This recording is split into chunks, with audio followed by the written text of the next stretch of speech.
তুমি রহমতে মানে খোদা। এটা শুনলাম। আসসালামু আলাইকুম। কি অবস্থা, ভালো আছেন? ভালো আছি না। আপনার বাড়ি? বাড়ি আমার সিরাজগঞ্জ। সিরাজগঞ্জ, তাও বহুত দূরে। বহু দূরে, বগুড়ার এরপরে ওইখানে কোথায় থাকেন? সদরপুর। দুপুরে ভাত খেয়েছেন? ভাত খাইনি বাবা এখন।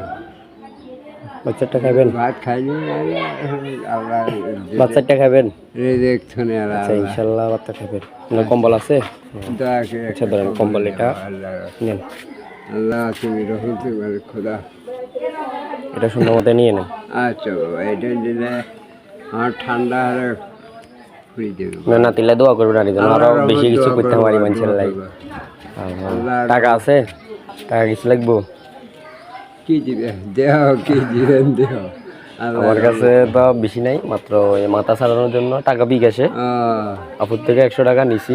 আচ্ছা, ধরেন এগুলা দি খাইয়েন। আর খাবার খাবেন? না ভাই, এখন না খাইবে। ওই ওটি বাজারে ওটি দেয়া তো কিনে খান লাগেন না? আচ্ছা, 10 টাকা 20 টাকা হলে খাওয়া হয়।